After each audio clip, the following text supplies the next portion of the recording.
Again, we are going to learn in my style, oversimplified.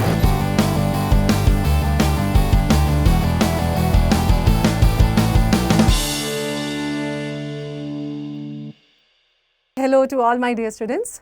So today I and Dr. Ankit, we are here to discuss glaucoma and its treatment.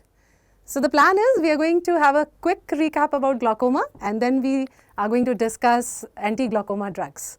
So mainly we will be focused on that, a very crisp discussion of glaucoma and its treatment, right? First, let's see, the ma'am will teach you about how glaucoma happens, various types of glaucoma, and then my part will come and I will be teaching you about the drugs which are approved for glaucoma. So let's start without wasting any time. Thank you, Dr. Ankit. Okay, so when we say glaucoma, a commonest mistake, it is increase in intraocular pressure. No, it is not. Glaucoma is damage of the optic nerve, which in majority of the cases is due to increased intraocular pressure. So let's see. Again, we are going to learn in my style, oversimplified. Diagram here is in front of you. You all know this. So when you are talking about glaucoma, what is first to be discussed is formation of aqueous humor, right? And how it is drained. So if you look at this diagram, of course, these are the ciliary processes. The aqueous is formed here. It goes into the posterior chamber, right? From the posterior chamber through the pupil into the anterior chamber. What happens next? What happens next? From the anterior chamber, it is going to the space. This is a peripheral space between cornea and iris. This is called the angle of anterior chamber. Now this angle, okay, let me again very oversimplification here. This angle has got trabecular meshwork, right? So these are the trabecular meshwork. I call it in short TM, right? And from there it is going to the Schelm's canal, and from the Schelm's canal it is going to drain to episcleral venous system, right? This is very important and you have to keep this in mind. We are saying only tissue that is circulating in the eyeball is what? Aqueous humor. So common sense, when will the pressure be more? The pressure is going to be more only when the amount of aqueous is more. And the amount of aqueous is more due to what? Either more formation or less drainage. If this basic is clear, it becomes very simple, right? So coming to the drainage, there are two main outflows. One is your conventional outflow and one is uveoscleral. So this is what is open angle. What is angle? It's the space between cornea and iris, isn't it? Okay, so if that space is still open and the blockage is in the trabecular meshwork, right? So everything is fine. The aqueous is flowing from posterior chamber through the pupil, going to the anterior chamber, going to the angle. It has reached the angle structure, and here when there is a blockage, this is called open angle glaucoma, right? But if any cause of pupillary block, aqueous collects here, it pushes the iris forward. The space between iris and cornea, this is obliterated. This becomes angle closure, where the aqueous has not been able to reach the angle, right? Did you get me? So coming back to a quick thing here. So this outflow which I have shown you is your conventional outflow, right? So this is and what happens if because of the less drainage, if there is more intraocular pressure, let me put it here. This is the optic disc and this is the nerve passing. This will become the lamina cribosa. So what is happening? That this pressure is causing pressure on the optic nerve leading to glaucoma. But I told you that there are many cases where intraocular pressure is normal. So this is the mechanical theory of glaucoma. And when the pressures are not raised and still there is a damage, we explain it by vascular theory, where we say it's the blood vessels or the blood supply to the optic nerve, which is less, which is causing this damage, right? We'll directly jump to, so glaucoma is a vast chapter. So this was a quick recap. We directly jump to the treatment part first here. So treatment is broadly divided into, as you see, the treatment part will be broadly divided into medical, laser and surgery, right? So medical anti-glaucoma drugs, we can say it can be either topical or it can be systemic, right? Then laser treatment and finally surgery. So here we are to discuss in detail about the medical treatment. So to Dr. Ankit for the further discussion. So thank you, ma'am. Such a crisp and concise explanation. Let's classify the drugs for glaucoma and we can write a mnemonic that is PAPI or PAP ABC. PAP ABC stands for, first is prostaglandin F2 alpha. And can you recall where prostaglandin F2 alpha receptors were present? Yes, they were increasing uveoscleral outflow. And remember, they are the most important class of drug. They will end with the word prost because they are prostaglandin and they have become the drug of choice for all types of glaucoma, which ma'am will tell you. Then we will have alpha agonist, which will stimulate all types of alpha receptors. Then we have a drug pilocarpine. Remember, pilocarpine is a miotic drug. And can you recall what was the action of miotics? Miotics, they open iridocorneal angle, and which flow will increase? They will increase tubercular outflow. While prostaglandins were increasing uveoscleral outflow, and other drugs are specific alpha 2 agonists, beta blockers, and carbonic anhydrase inhibitors. So let's discuss each drug one by one. Let's discuss also various tricks how to remember them. Yeah. So if we go back to your previous slide, let's also add, because I think it will be easier for the students to assimilate the knowledge here, that when you talk about pilocarpine and prostaglandin analogs, right? So let's not also forget that they increase inflammation in the eye, Yes, right? So if they are increase inflammation, you should be avoiding it in uveitis, right? So first, let's talk about prostaglandin F2 alpha. Just recall, what was their mechanism of action? Prostaglandin F2 alpha, they increase uveoscleral outflow of aqueous humor. And this is a very, very frequently asked question. And how to remember? These drugs will end with the word prost. So you can see latanoprost, bimatoprost, travoprost, tafloprost. But recently, a new drug has been approved, which is not a prostaglandin, but it rather stimulates the receptor of prostaglandin. That new drug is umidinipag. How we can remember? You can see a word, PAG word is coming. PAG stands for prostaglandin. AG means agonist. Agonist means it will stimulate the receptor. Now, these are the most important drug, first line drug for glaucoma. The next drug we have is alpha agonist.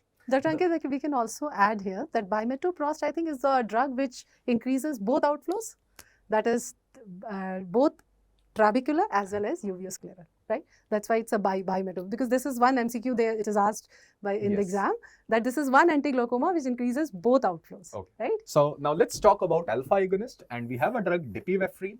Now dipivefrin is a prodrug, and when we give eye drops of dipivefrin, inside the eye, it gets converted into epinephrine. Now epinephrine can act on both alpha 1 and alpha 2 receptors. So can we say it's a non-specific drug, alpha agonist? Then we have developed specific alpha 2 agonist. And these drugs, they will end with the word nidine, like apraclonidine and brimonidine, because they are derivative of clonidine. Clonidine is a very old drug, initially approved for, was made for glaucoma, but now it is not used because we don't have eye drops of clonidine. Now this dipivefrin, when it gets converted into epinephrine, we all know epinephrine increases blood pressure in our body. So can you think about which drug is absolutely contraindicated in a hypertensive individual? The answer is dipivefrin or heart disease patient. So in a heart disease patient and hypertensive, we should avoid dipivefrin. Now a recent question came that which anti-glaucoma drug can cause dark or black eye? Remember, when this epinephrine is produced, in presence of oxygen, epinephrine turns black. That is why the side effect of dipivefrin is black or black discoloration of eye. Now, what about apraclonidine and brimonidine? These drugs, apra, we can remember, it causes maximum allergy. A for apraclonidine, maximum allergy, and brimonidine, it causes respiratory depression. And a very important side effect is lid retraction. Why it happens? Because they stimulate a muscle known as Muller's muscles, which have alpha 2 receptor, which leads to lid retraction. Now the point is, this brimonidine is a little bit longer acting drug. Because of its long duration of action, can we say brimonidine will enter into the brain more? Because it enters into the brain more, especially in a small child whose blood-brain barrier is not fully produced, brimonidine, it causes respiratory depression more in children. That is why brimonidine is contraindicated in children less than 2 years of age. The reason is apnea or respiratory depression. So remember, बच्चों में brimonidine नहीं देना. Now the next slide you can see what we can appreciate out here. Ma'am, if you can tell. Yeah, of course. Before that, can I also add brimonidine? I think, Dr. Ankit, it also causes drowsiness. Yes. And CNS depression as well. Absolutely. Yes, it does. Yeah. Okay. Yes. So if you look at this slide, I think we are very, very clear that here, then what is the normal position of the lid? It is covering 2 millimeters below the upper limbus. Lower lid just touches the limbus. Can you this appreciate here that this lid is much above, right? So this is the lid retraction, and most commonly it is by, I think, apraclonidine is more prominently causing lid retraction, and brimonidine. Alpha 2 agonist. Okay. Okay. So we learn both apraclonidine and brimonidine. According to Dr. Ankit, we should first choose brimonidine.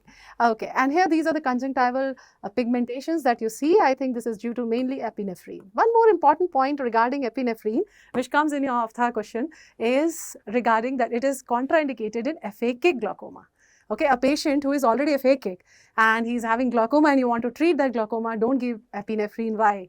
Why we don't give epinephrine? Because it can lead to cystoid macular edema, right? Yeah.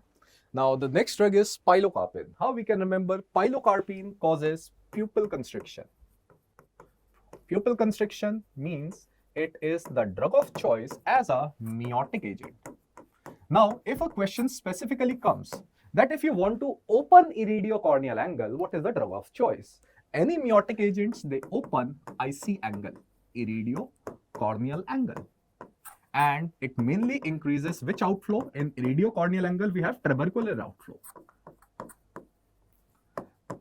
So the concentration of pilocarpine eye drops is an important question which is asked. It is around 0.5 to 4%.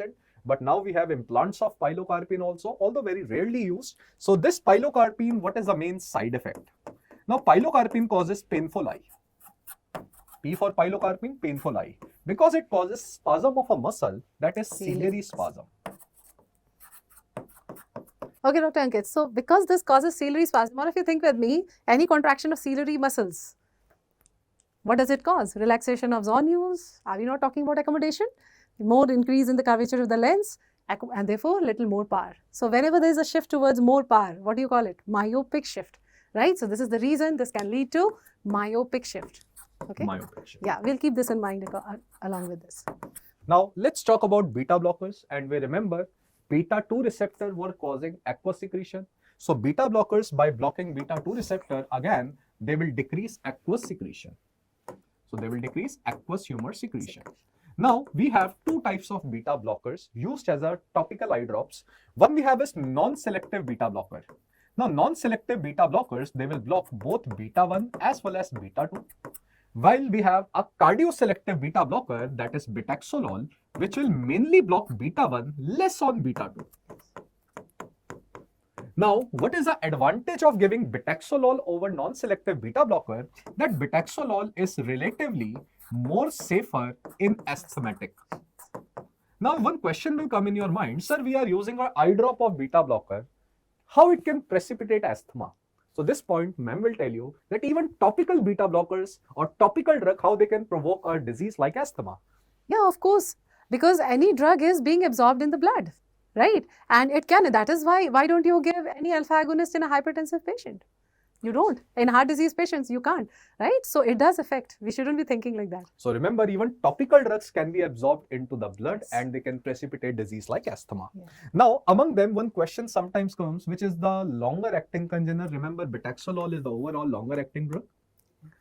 And this betaxolol is safer in asthma. So nowadays, over non-selective beta blockers, we prefer to use betaxolol. Now, what is the main side effect of beta blockers? We can remember with the help of a mnemonic ABCD. They can cause allergy like allergic blepharoconjunctivitis. They can also cause blepharospasm. They can reduce corneal sensation, which you can call it as corneal anesthesia, which can lead to loss of corneal reflex if there is some trauma.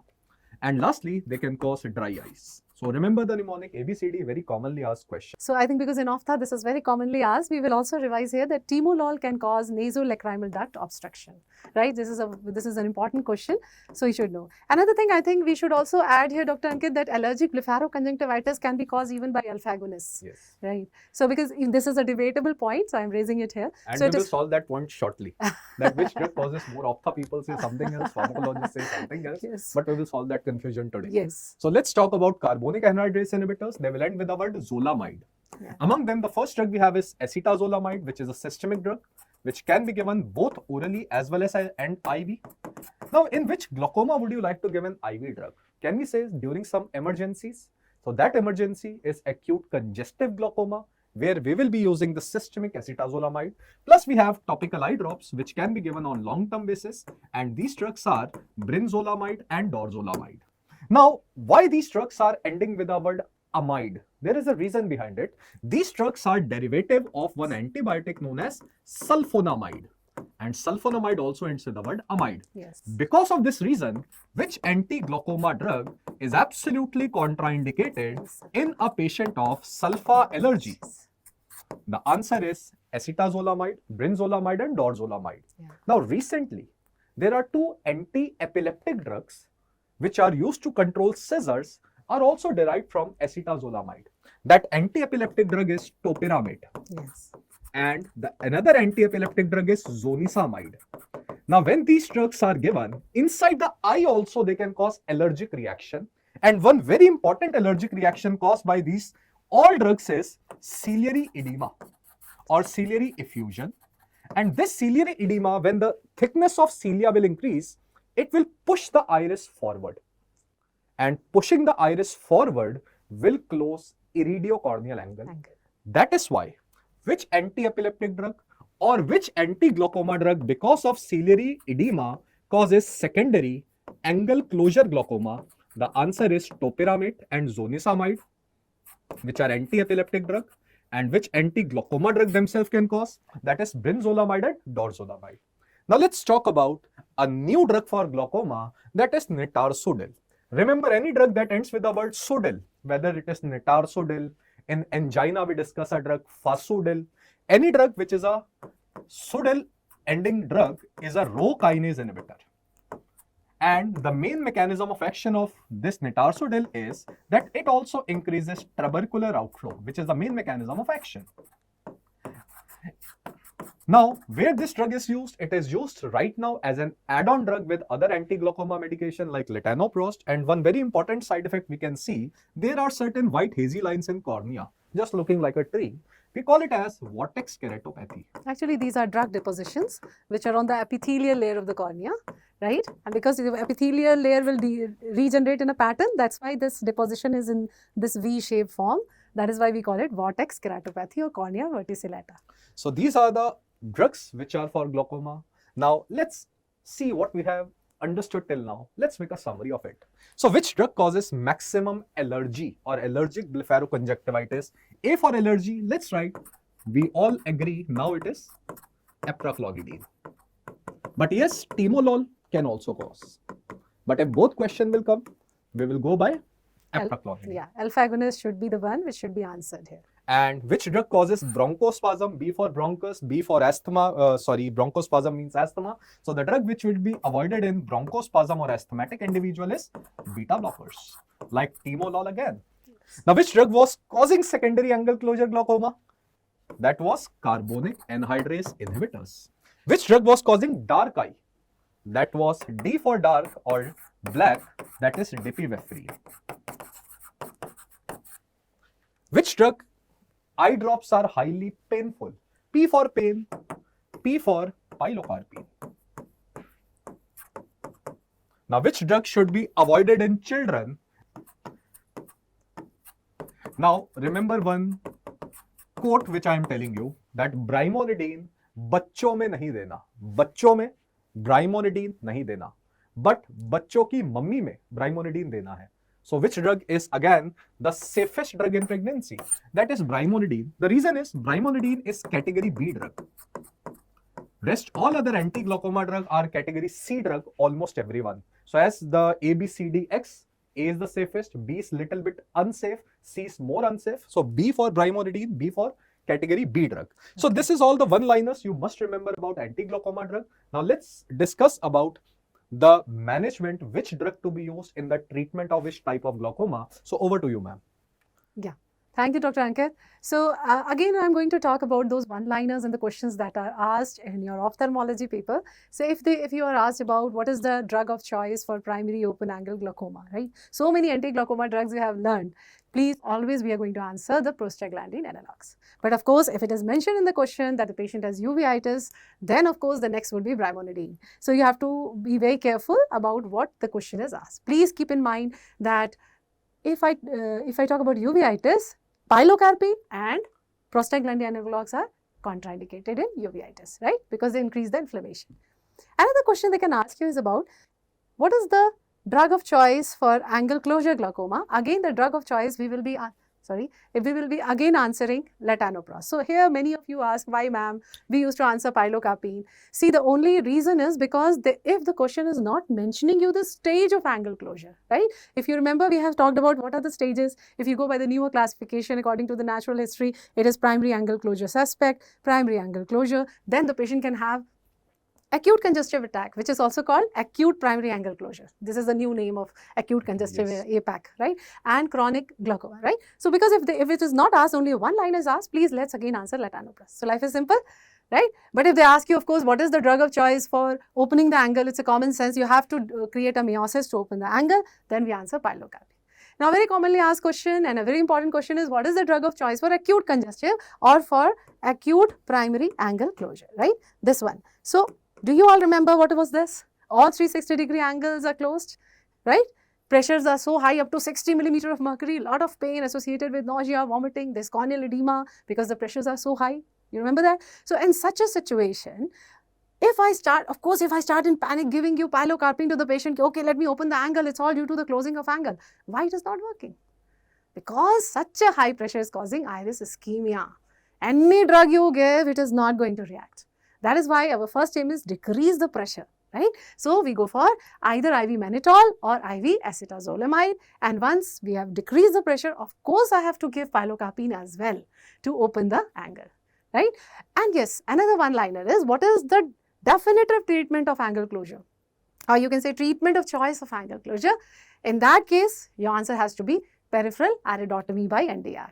Thank you very much. I hope it was a helpful session. You have understood in a very integrated manner that which drug to be used where and what are the common side effects or adverse effects you should notice in your patient when you are starting your patient on any of these medications. So thank you very much, ma'am. Yeah, thank you, Dr. Ankit. Thank you. I really enjoyed this session. Hope you all enjoyed too.